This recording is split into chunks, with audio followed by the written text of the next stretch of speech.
at Acclaimed. I'm a member of the department. We have 2 students in conversation with us and interpreter as well. Monsieur Desplechin.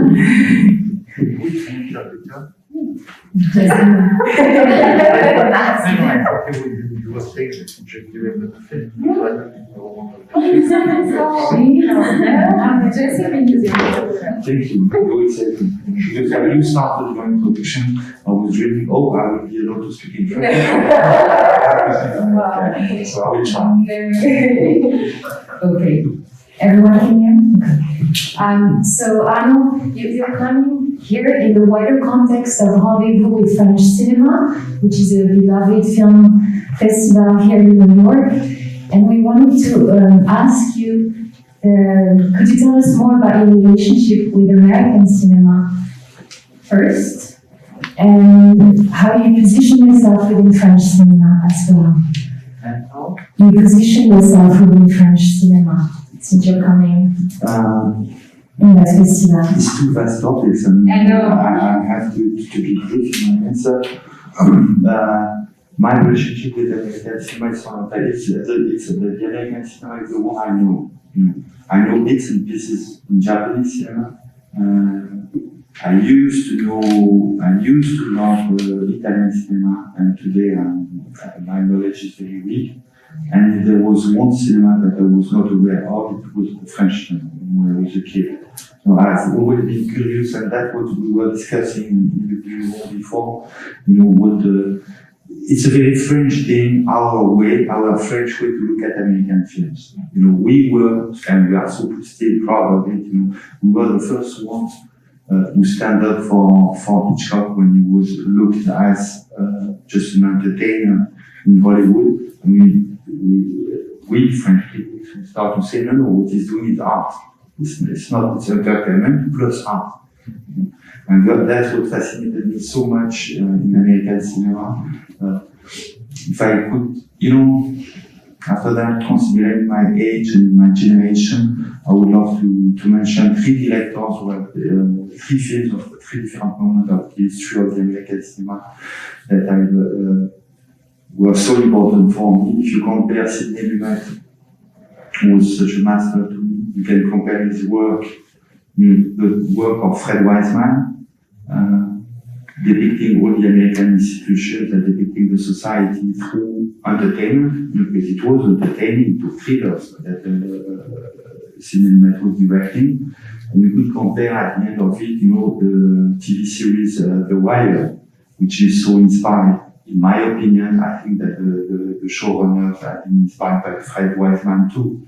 And so you can see with these 3 examples that you go for experimental cinema like Wiseman, for popular entertainment like Sidney Lumet, or TV series like The Wire, and the 3 of them are depicting the society in this incredible way, and 3 different ways. This is what always fascinated me in the cinema. I have to say, and to share with you, and also I wouldn't like to upset you, that since few years I'm seeing less American films, because I think that the American miracle which happened during the silent area of the silent moment of American cinema. I saw Moonrise, at the Cinematheque 2 weeks ago, and my son was stunned looking at that. It's an American film, even if it was directed by a German director. And it's the fact that this American miracle, if you go in China, I know some American Chinese directors, if you go in China, and if you look at, I don't want to upset anyone, and if you look at the popular movie which work in theaters, they are not good. They are really not good. It's just popular Chinese cinema. It's not that interesting. I'm not thinking about the wonderful action movies made, in Hong Kong on this generation, or and wonderful sorts of films, great films like that. No, I'm speaking about the silly comedies that you can see in the popular theater in China, in Beijing. They are not good. If you used to look at popular American comedies, in the 80s or 90s or 30s or 40s or 50s, there was art in it. Even if it was an industrial product, there was some art in it. You know, I will mention one superhero movie. You know, when Shyamalan started to work, you know, and he did Unbreakable.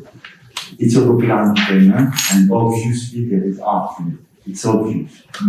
And it seems to me that this miracle is fading away more and more each year in the American cinema. You still have wonderful directors and great voices, you know, I'm thinking about, because we are, you know, how not to mention Correcce Pizza by PTA, you know, you have great voices. I don't want to diminish the importance of the American cinema, but these miracles happen less frequently than they used to. So that's about my relationship, you know. And after that, am I part of French cinema or not? You know, each time I'm in the US or in China, people are saying to me, "You are so French." I don't consider being an American film lover. You know, I don't consider my work, you know, as a French director. Perhaps what is specific in my relationship with French cinema is the fact that if I compare myself to other directors of my generation and of the further generation, is the fact that the new wave has been really important in my life.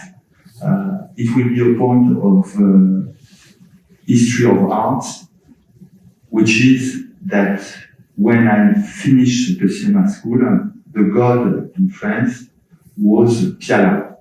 He was the ultimate thing to reach. You know. He was also promoted by Canal+, by Gaumont, by etc. So it's not. He was also made by these big companies. You know, Canal+, they needed to have a hero. You know, because to sell the channel. You know, and so that the hero was Piala and the realism. And you know, so he was sort of a father figure. You know. And I had a conflictual relationship with Piala's films, I have to confess, not upsetting anymore. And so it's my grandfathers who helped me, the new wave, that I discovered very late in my life. I was already 22 or 23 years old or something like that. And I remember when I thought I knew the film by heart. I saw it on TV, I saw it, my teachers show it to me, etc. And I saw, you know, I was unemployed. A morning, I went in the theater and they were screening. Yeah, I was 24 and they were screening the 400 clothes. You know, it was the first film. And I looked at the staging of it, you know, the framing of it, how many inventions it could have during a 1 minute scene. You know, I mean, I couldn't believe my eyes because it's a thing that I didn't notice. I thought it was not hype or, you know, whatever, you know, because of my age, you know, Godard was, you know, our hero, you know, but when I noticed the art and of storytelling that I could find in Truffaut's film, you know, it taught me a lot, you know. So if I'm discussing with, we just mentioned one of them, you know, the friend, you know, of so many friends, you know, they are all fascinated by the figure of Piala, and in my cinema, I have a difficult relationship with realism. I always think that realism is not the truth, and it's just an ideology of representation, you know, and I don't think that Piala's film is more realistic other than Truffaut's film. They are telling the truth, but with two different ways. You know, and I've been more interested with the ways of my grandfathers, Romain, Truffaut, rather than my father, you know, Piala. So I rejected realism in my films because in a way it was limiting my work. It was a limitation to my work. Thank you very much. So we're going on to the next question. So you're coming to New York City to present your new film, Deception, an adaptation of the author Philip Roth. How and when did you come across Philip Roth, and how did this shape your artistic vision? How did this shape your artistic vision?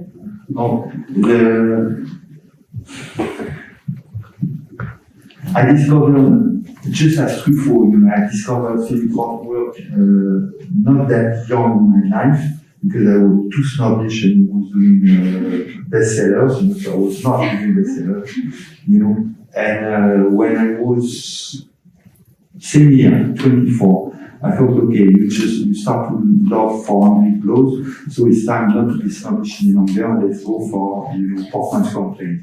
I read it and I remember that I burst in love reading it. It was so outrageously comical. It was so wide that I just loved it. If I'm mentioning that, it's because you're so young, and I was that young when I read it, And going out of the cinema school, I was not happy with my studies there. I thought I failed because I didn't find my voice.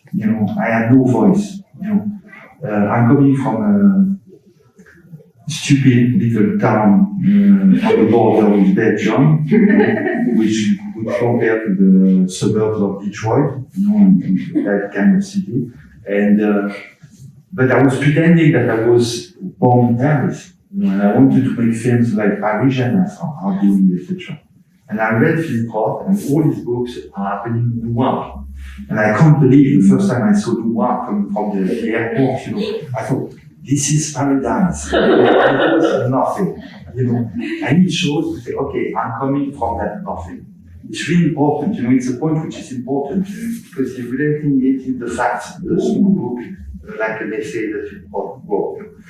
He started with novels where he was doing Americana, so the American world, etc. And he realized he was teaching in the university, and he was with a close friend of him, who was lucky enough to be born in Manhattan. And he realized that when his friend was reading his books, he was half interested.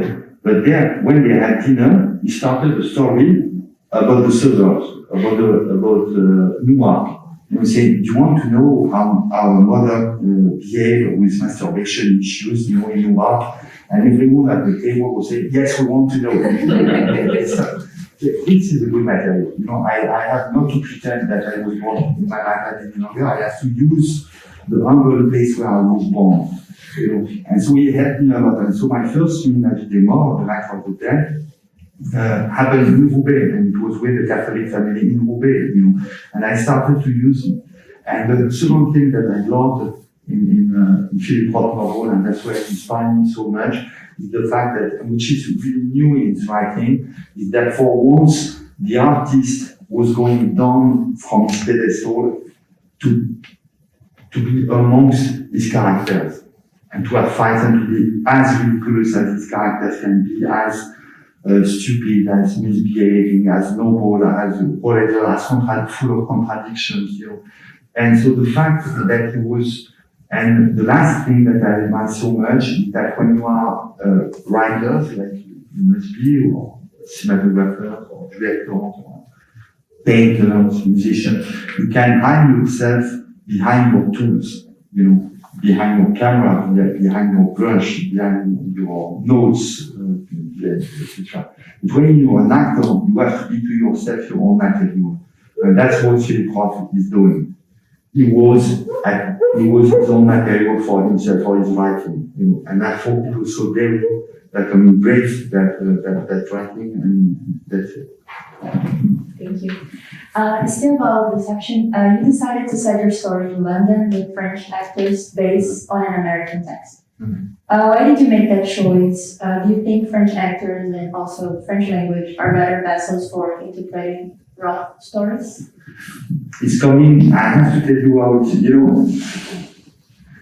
how usually I don't rehearse with the actors because I'm afraid that they will be good on their soul and that they will be terrible on set.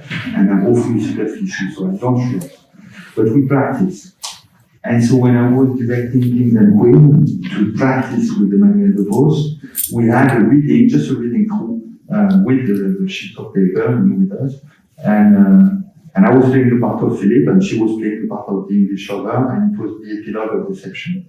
It was just a stupid video, the casting director was holding the camera, and that was it. It was just a close-up on Emmanuel and Kirill. And it happened that when they had to make the collector's DVD in France, for Kings and Queen, they added it as a bonus. And it happened that the bonus arrived with subtitles on the desk of Andrew Wiley. And it happened that Andrew Wiley gave it to Philippe. And it happened that one evening, Andrew Wiley called at my home, and I was terrified. And he told me, but why don't you make a film now with it? Why don't you adapt it into a film? It was more than 15 years ago. And I was saying it's impossible. It's impossible, because it's a period piece, because it's before the fall of the wall. Plus you have to shoot it in London, because it's about this English lover. Plus you have to shoot it in Newark with his father, and when he's visiting Rosalind Coast in an American hospital. Plus you have to go in Czechoslovakia.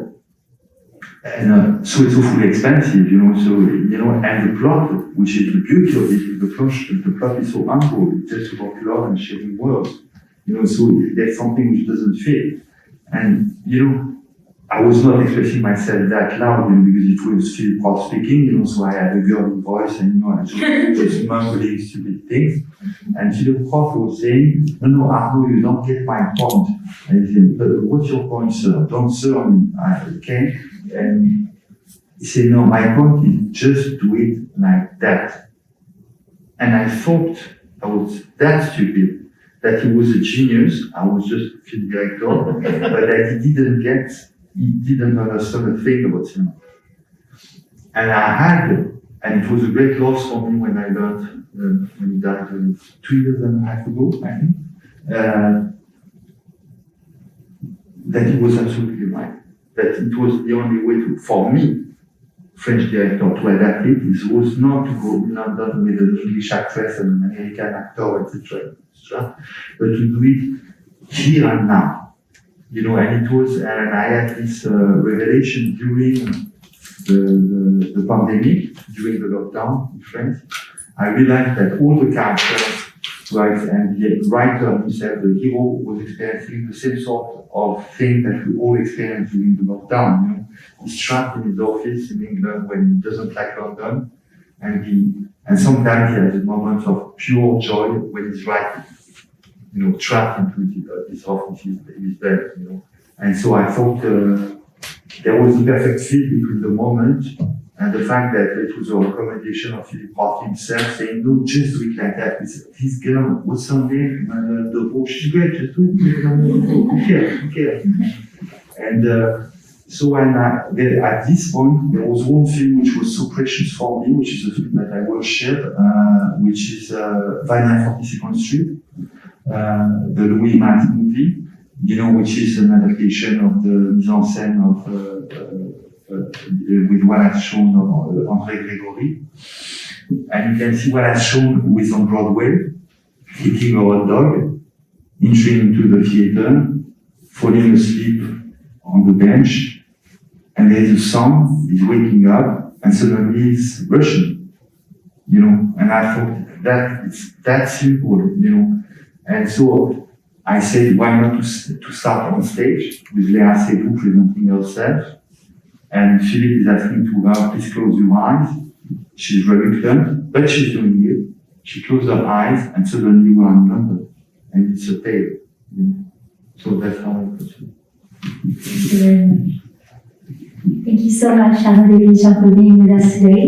I want to talk about your process more generally than just deception, and I want to talk about your relationship with the audience, because I've read that you want to make films that are relatable to everyone. And so, how do you think about your audience when you make a film that you aspire to be relatable? Just checking. Yes. I can ask the question.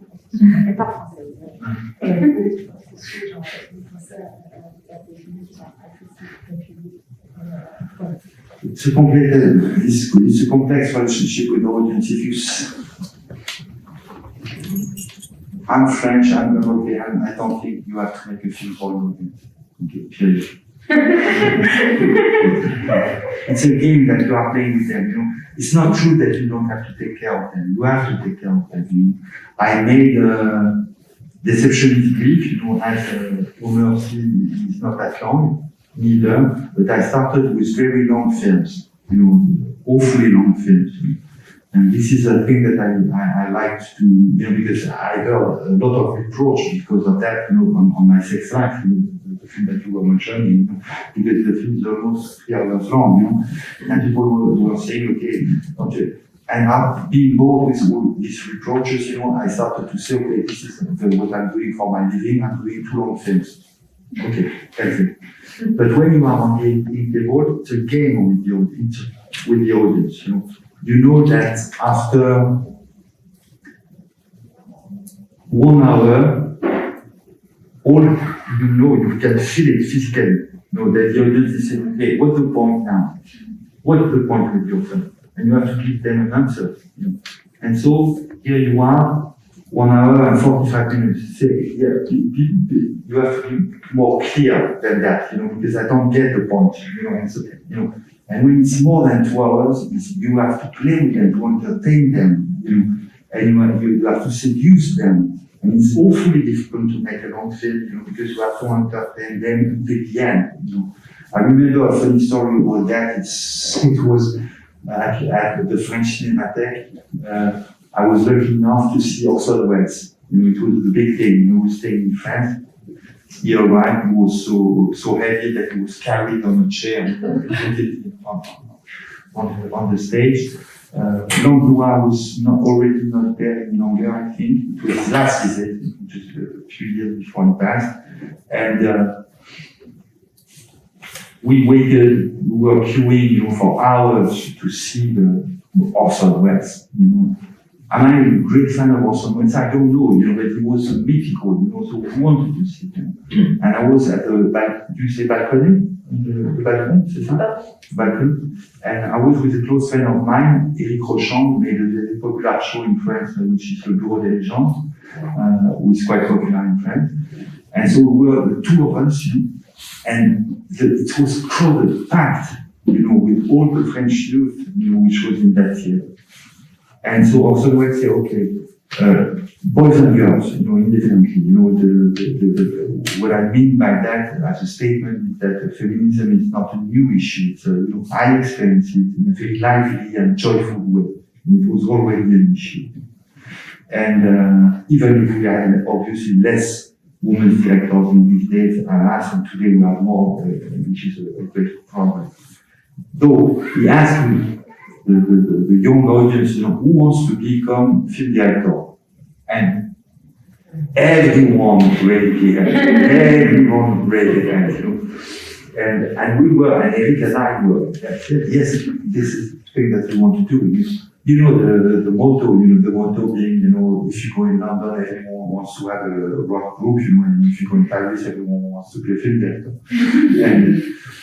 And so Orson Welles asked the second question, he said, who wants to do some entertainment? And Eric and I, we raised our hands. And we looked at it. It was packed, and we were the only 2 ones. Because we didn't understand at this point, you know, that it was judgmental from Orson Welles. And we had no complex with that, you know, being great American cinema admirer, you know, we had no problem with that, you know. So I like to seduce them, but in my way. You know, I don't want to think that their way of looking at my films. So I have to, even if my films are provocative or strange or obscure or whatever, you know, I have to seduce them, that's my job. You know, but I want to seduce them in my way, you know, the producer's way, no, the audience's way. You know, so, you know, I wouldn't like to make a film for an audience, you know.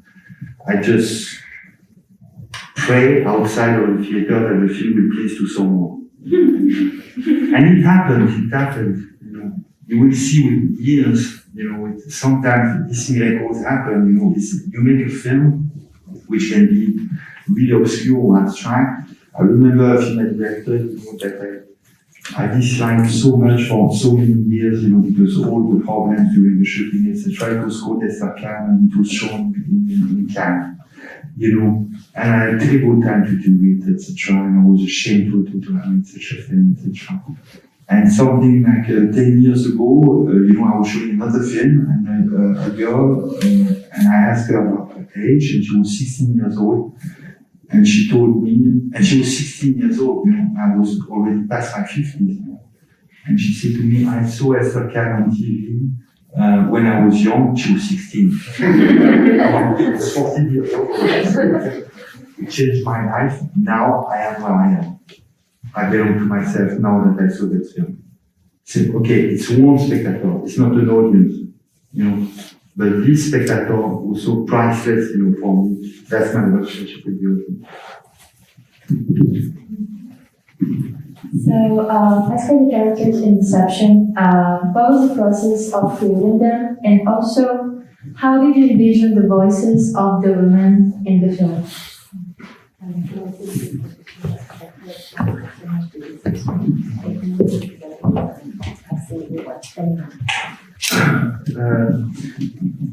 Interesting question. The film is really, it's a very faithful adaptation of the book, the novel. Is it a novel or not? It's just dialogue between, I think, all them Asterix and Thessaloniki. And I remember the first time I read the book, I was working on my sex life, and I was working with a lot of women collaborators. And I was offering the book, I was obsessed with the book.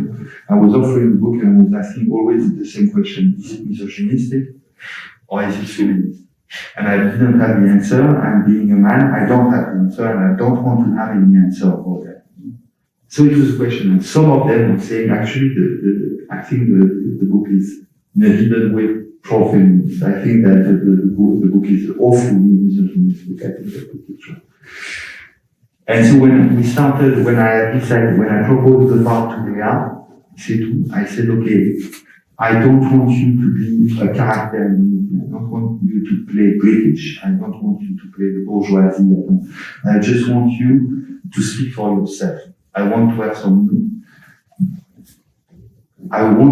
news from you. What is it to be a woman when you feel miserable? What is it to be a woman when you feel that you're too young? What is it to be a woman when you feel too old? What is it when you feel lost? I want to have information about that. Denis, I was directing them. Léa was not directing them. I was recording what she was offering to the camera. That's what I was doing. And I tried to, and this is a thing that I love in the book, and perhaps which is perhaps more in the film rather than in the book, is the fact that, it works for all the women's characters in the film, is that Léa is using, does she love Philippe or not? I think the question is relevant. She's in such a despair that I'm not sure she can afford to be in love with anyone. She has this terrible marriage, she was not happy to have a child, she has a stupid job, she's bored, she feels that the light in her disappeared, etc. So she's desperate. But she's listened by this man. And she's using him in order to recover her pride and to conquer herself, to have a self, to build herself. He's not, once again, the writer is not on a pedestal. He's just in the room listening to her. And so she's using him. It has a price of sadness. At the end of the film, during the epilogue, you can see that suddenly she's more, comment on pourrait dire, elle est plus sage. Non, pas plus white, she's more sad. Suddenly she was so wide, with this short haircut, etc. Suddenly she became more reasonable because she grew older, etc. But she's a little more herself than when the film started and when she was so lost. So she found a way to her own insight.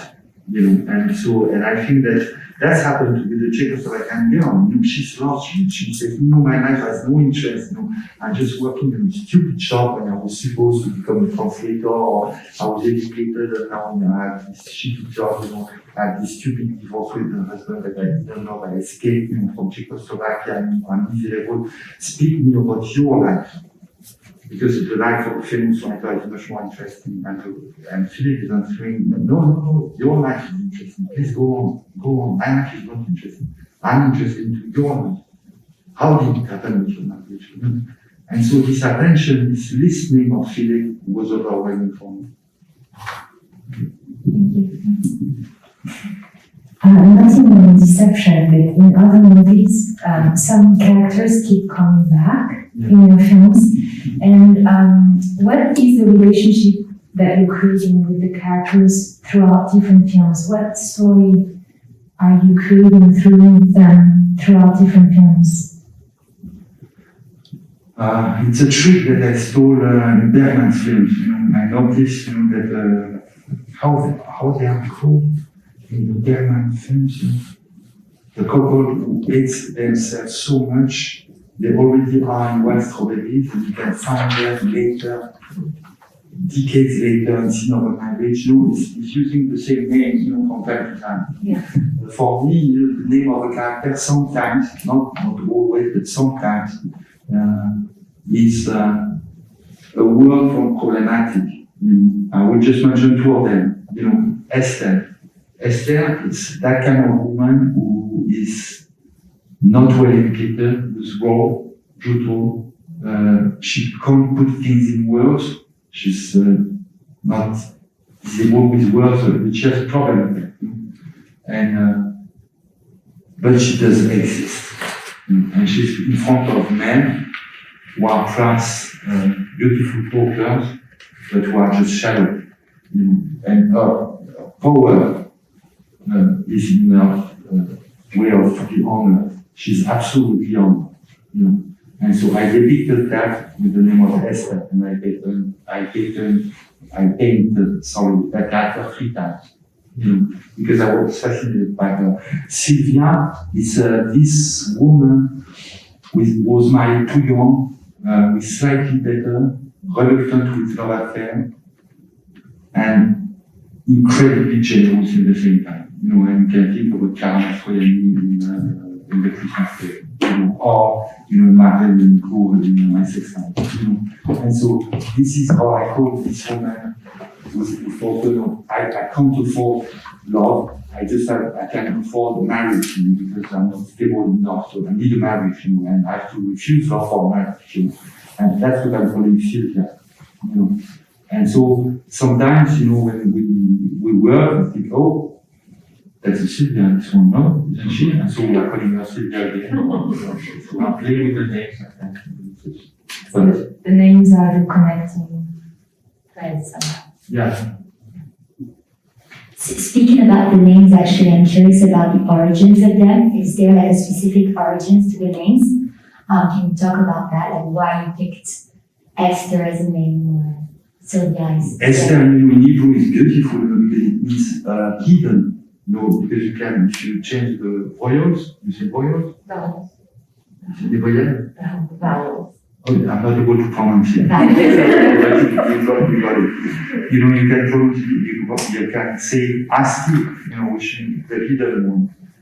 And, because she can't speak, but she's a princess. But she can't say it. You have to discover the treasure that she has inside, And so that's how it comes, Daedalus, I remember that how I called that character Daedalus because he has this terrible relationship with his mother, and he's playing such a cruel joke about the death of his mother.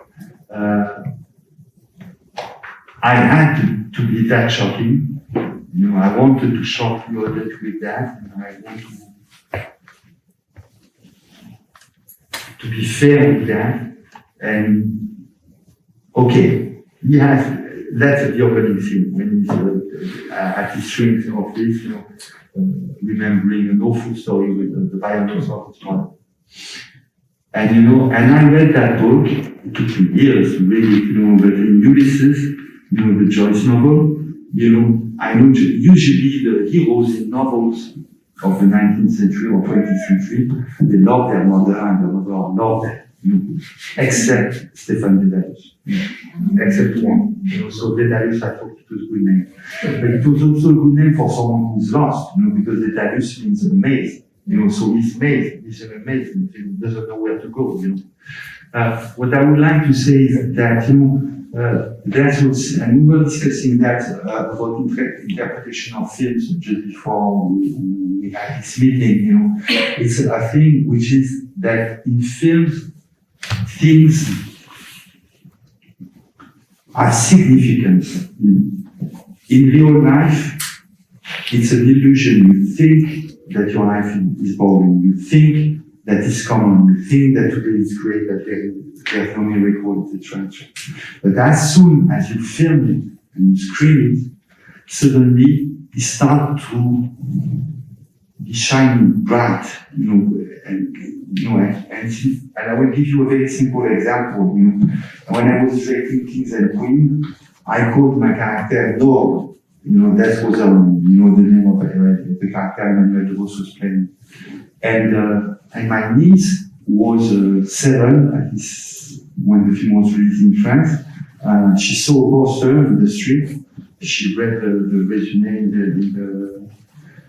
in the newspaper, and she said, "Okay, this one's a good one." She said to my sister. My sister said, "Why? You're adults, you're 6, 7 years old. Why this one is good?" She said, "No, because the main character is called Norma." And my sister asked me, "Why?" "Yeah, because there is gold in it. Because in Nora, you can read the word or." And so she was 7, and she was absolutely right. And something critics read Ibsen and thought that Nora is living the dollhouse, which is another interpretation. That's my relationship, and that's the story about the second with the audience, is that I don't think that the film critic who has so much knowledge is more full of knowledge than my niece. I think that both interpretations are absolutely right. And that's the cinema miracle, that's the miracle of cinema. And the fact that a film can have two significations at the same time, the popular one, the childish one is trying, and what I'm trying to do is to make films where everything, is shining of signification.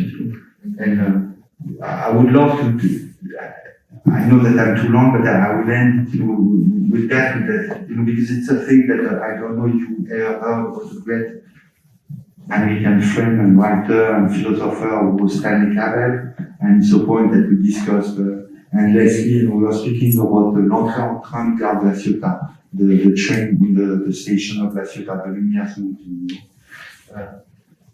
When you see the movie on your computer, on TV, okay, the first film.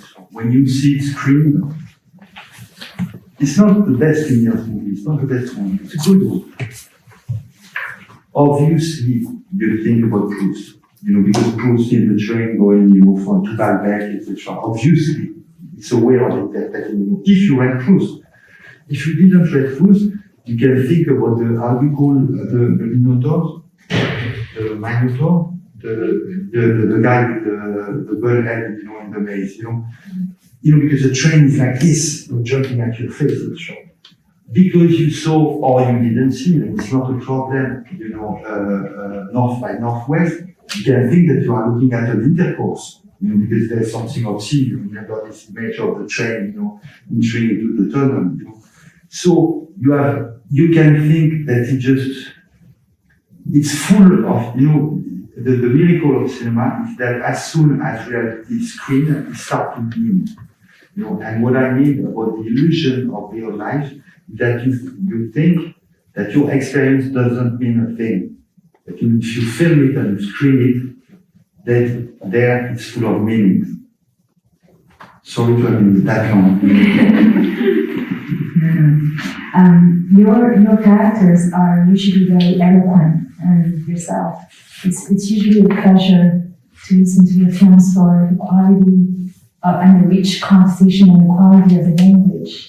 And I was wondering, as a French teacher, what is your approach to language when you create overall, actually? My producer, it's the same producer since I've been on, so since 30 years, hate my girls because of that. Because the characters are speaking. Yes, they are speaking. Yeah, we are human beings, we speak. If I was filming dogs, I guess I would have less dialogue than as a movie, you know, I would see dogs, you know. Okay, here we are human beings, we are made of words. After that, you know, I told you our conflictual relationship with piano is I don't think that you are truer if you start to sing with how are you, do you want a cup of coffee? You know, because I think about the actor will play the line, you know, what do you want to play with that? How are you? Fine. You want a cup of coffee? No, I'm fine. I already had one. Oh yeah, first, I should have one, etc. That's natural thing. For me, that's border. You know, I can't put that in, you know, because I am afraid that the actor won't find good material in that. When I find a line which is awfully difficult, where I think, okay, no actors all over the world will be able to play that line, I think it's a good one. Because all the actors will accept the part. And they will say, I will be able to play that line. I will do. It's a good material. That's my advantage. We can have more questions, but before we go into the audience would like to ask questions. And just be mindful of the time before we go into more of our questions. Any questions from the audience? Right now? You mentioned Sidney Lumet as a director whose work you really like. Do you have any favorite Sidney Lumet films? Or particular Prince of Lucy. Prince of Lucy is too long and they have too much. Just excellent. I love the verdict too, you know. So you mentioned that, well, thank you for coming and speaking with us today. Obviously you mentioned when you were on set with Leah, you didn't want her to rehearse and you weren't like directing her and were just letting her like play around with being like, you wanted Leah to be Leah, but like the character came through the language. And so I was wondering, how did you decide to choose her to take on this role, especially a role where, you know, she kind of had that free reign that I'm an actor myself and that sounds very intimidating. So I was wondering, what was your thought process for picking her? For the Claire and Deception. Yes. Yeah, because we played together in the previous film, you know, on Mercy, where she was playing a part very far from them, you know. So, but we were good times after the shooting, you know, because she knew that she noticed that working with me, I don't like the word work, playing with me. She could give good performances, you know, so she started to like me, you know, and so we were just good fans, you know, she had a solid sense of humor, etc. And I knew her, I knew bits and pieces of her life, or private life, etc. I see her with a young child, you know. I think she knows things about womanhood that I would never know, you know. So I'm interested to know that. And first, she didn't have the opportunity to give that to the audience, you know. Let's say, you know, I saw the new James Bond. It's polemical in France because a lot of French critics don't like the film. I love the film. And I love her performance in the film. I think that when she's crying in the car, it's an astonishing performance, you know. But she couldn't speak about herself, you know. And I thought that it fitted with the part, you know. Plus she looks like a princess, you know, a British princess, so it was perfect for the part. And so that's why, you know, because we were good fans, because I was so curious about to learn about what she felt as a woman, you know, and because she was not authorized to do that in other films, you know, it was the first opportunity for her. So for me, it was just like to film a newcomer. You see what and that was so great. But you were mentioning if we don't rehearse, it's not made in the pianist way either. It's not imposed. The blocking is very precise. We have a long process on the set, and we practice before, obviously we practice before. But we don't rehearse like I did, when I was working on stage play. So it's not the same process.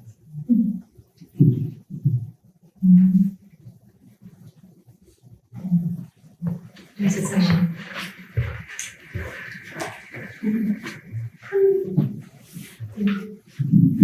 Hi. Can you hear me? Yes.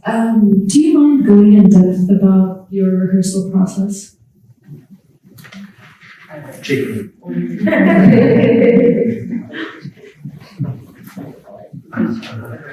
So, my ways changed, with the years, decades ago, like, with the epilogue of the Prof, that I was doing with Emmanuel, I was speaking texts that I admired, and which were close to the character. So I was speaking a dialogue from a Bergman movie, just a scene of Shakespeare that I was modernizing, or just things like that. And that way we could practice about the issues that the character would have to go through. Today, is it because I'm too old or too lazy? I don't know. It's not my way any longer. I think it's too much of a work to find all these texts. To make the actors work. So what we do is we have a flat reading. I ask them very, very flat, as we say in French on stage, in Italian, and I play the part. So each scene, and never together, just the actor one by one, the control of the theater. That way, it seems to me that each actor knows a secret that the other actors ignore. And that's good. It's a treasure for them, because they know something about the film that the other ones do not know. So that's why it's a treasure. And so we have a reading. We read the scene, and it depends. We read the scene. But let's say with Léa, I'm asking her, please, could you read the scene? Just improve the feelings, but please don't act them. Just let them go through you in a flat reading. She's doing it, after that, okay. May I be you? Okay, now I'm acting it. And I'm asking her to take notes, and I'm improvising or changing the line or whatever. Say, okay, now it's your job to take what you like, and not to take what you dislike in my performance. Just take notes and don't tell me what you like and what you don't like. And after that, on the set, I'm doing the blocking months before, the weeks before, with the ADs, which are so important in my work. So my first question to ADs are, do you like to act? If you don't like to act, you can't work with me. So I'm acting with them, with the ADs. I'm acting with them, and taking photos with the artists, etc. So I'm doing the blocking. And so when the actors arrive on the set, I'm playing all the parts in front of them. So I asked on this section it was easy, because it's not ensemble pieces, it's just a simple scenes out there. So I said, okay, may I be you? Okay. And I'm performing the scene. And that way, I'm ridiculous, because I'm a critical actor. All the technicians can laugh about me. And I take the shame on my shoulder. And now they arrive and they have the scene, and they can pick whatever they want in my acting and reject whatever they want to reject. And now they are glorious. They can have the glory, and I just pay my price of shame. Thank you. Thank you.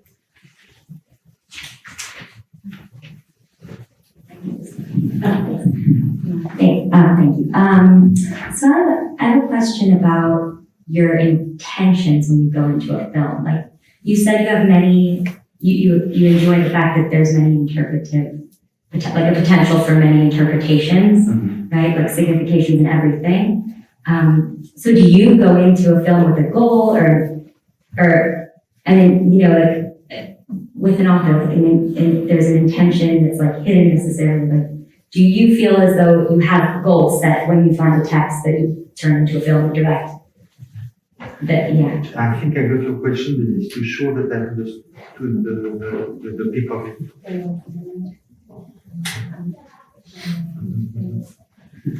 I would say, I would take an example. It will be a silly example because it's the film I'm working on now. So you couldn't see it because it's not finished and I have to shoot the epilogue in 3 weeks. So it's the new one. It's called Frères et Sœurs, brother and sister. It's the same thing for the whole film and for each scene. Is that I have no goal, I have questions. The goal, the issues. So I had an issue, and I had an issue with deception. Is it misogynistic or feministic? I don't know. That's why I'm shooting the film, because I'm interested into that. I think it's a good question. On Frères et Sœurs, which is so precious to me, the story is the basic line. It's not a spoiler. It's the sister hates the girlfriend of her brother, and so how can you end with hate? How can you find an ending to the hate of someone else? But not the Christian way. I'm Catholic, so it's not to offend anyone. It's not offending for Christian people. I was all Catholic. But I didn't wanted to have the Christian way of escaping to the AIDS issue, And I think I found one, and you have to see the film to see it. But I didn't do it to say that's the way you have to proceed, and this is what I want to say. You see that it's an issue that all the characters are confronted with. I'm confronted with the same issue as my characters, and I'm discovering the meaning of the scene while they are playing them. That's the miracle of acting, that suddenly the actor or the actress makes a good take, and she says, okay, now I know why she was saying that. She knows the deep signification, and she can't put it in words, like Esther, she or he knows that she found it right, and so that I have more issues rather than goals. Okay, we're going to have one final question.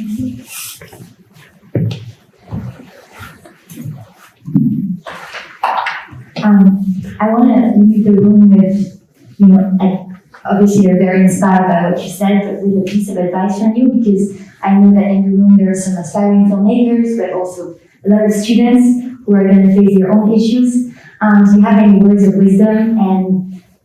And you must have been discouraged, and I would be curious to sort of know how you've coped with discouragement. Sorry, it's a long question. It's a good when I'm thinking about your generation, that your faces who are so young, etc., it's something, my father has been unemployed during 2 years and a half, and he has a hard time. So our generation has been terrified with unemployment. Terrified. So we put all the things in order to protect you from being unemployed. And when I told you that I was not that happy, the cinema school where I've been, because I didn't find myself there, but I was lucky enough to be unemployed during 3 or 4 years. I don't remember how I found the money. I was working a bit like gaffer, a little bit of a DP, assistant of the editor on traffic things. I was doing a few things, but mostly I was unemployed, which means that I was looking at 2 films a day and reading 4 books a week. And it nourished me, and that's, once again, where I would like, that's the only advice that I could have, is you have to be careful with those like Piala, who are saying you have to live, you have to experience, No, what you have is to read and to watch first. The life, it will happen. You can't stop it. You can't stop to be alive. You will feel miserable. You will feel lost. It will happen. But the thing that you have to do is to watch the film from the history, from the past, the modern films, and not to have any choice about that, is it a stupid entertainment or whatever, to just to see films, and to read books. Any book is perfect. And if you do that, your films will be better. And you will find your way. Life will happen. You don't need to be protected as we wanted to protect you. Because to protect you that much is to block you, to ask you, okay, what will you be, when you will be, it's the parents' question, what will you do when you will be 25? Who knows? Life will happen, and that's great, and life is good, so don't worry.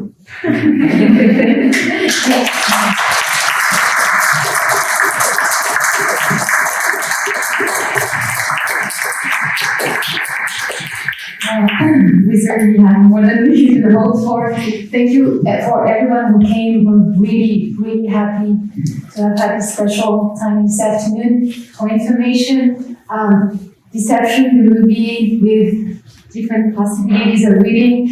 Will be Sunday at 3:30, if I'm not mistaken, at the Lincoln Center. And there is also a series of films that Monsieur Desplechin is going to present at the French Institute, the Carte Blanche. And we have some sign-up sheet. If you would like to go to some of the films, we have some discounted tickets for all of the NYU students. Free tickets. Oh, free water. Free water. Very good. You won't have an excuse not to go watch films. Thank you so much, everyone, again, and thank you very much.